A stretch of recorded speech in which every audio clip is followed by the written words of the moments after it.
یاد آتی ہے کہ جس وقت ہمارا بچپن ایسے ایسے یادگار مشاعرے ہوا کرتے تھے، لوگ در ذوق جاتے تھے، شرکت کرتے تھے. ابھی مشاعروں کا رجحان بھی کم نظر آتا ہے. جس طرح آپ حیدرآباد تشریف لائے ہیں، یعنی سال میں ایک مرتبہ گاہے ماہے مشاعرے منعقد کیے جاتے ہیں. اس بنیاد پر کیا؟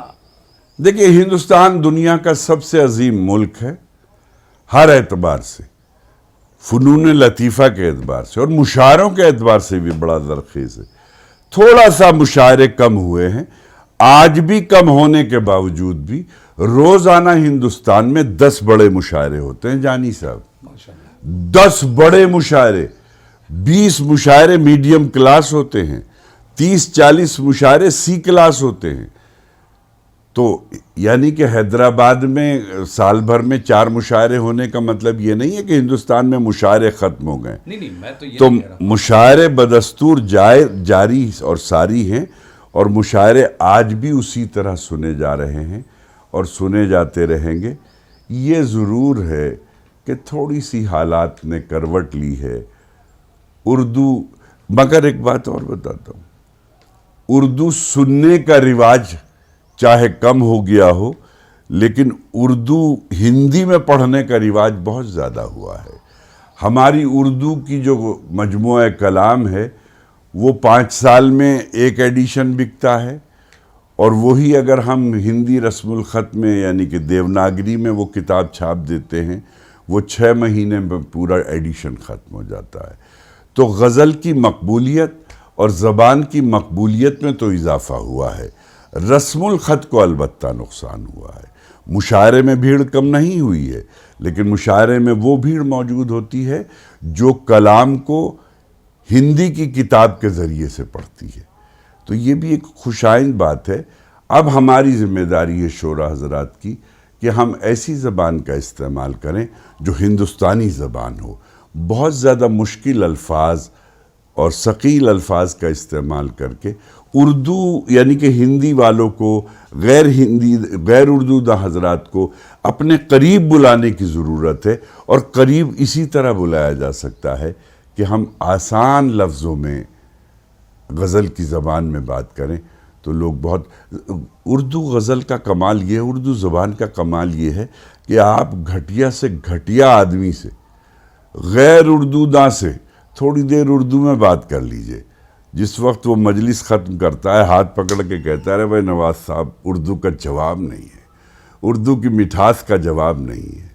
تو اس لیے اردو غزل پہلے بھی زندہ تھی، آج بھی زندہ ہے اور کل بھی زندہ رہے گی. بے شک.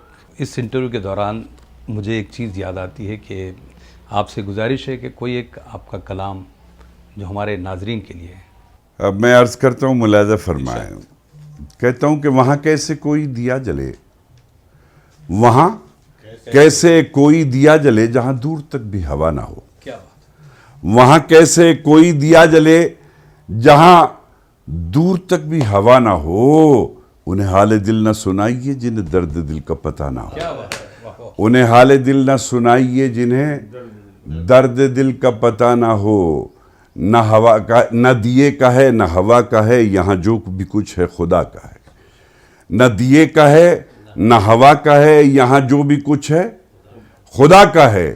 یہاں ایسا کوئی دیا نہیں جو جلا ہو اور وہ بجھا نہ ہو. کیا بات ہے. یہاں ایسا کوئی دیا نہیں جو جلا ہو اور وہ بجھا نہ ہو.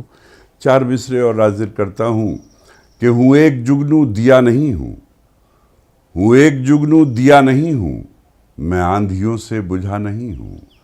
ہوں ایک جگنو دیا نہیں ہوں. مجھے ایک شعر یاد آیا اپنا بہت پرانا، وہ سناتا ہوں. کہ ہوتا یہ ہے کہ لوگ زندگی میں قدر و منزلت سے بہت بے نیاز رہتے ہیں.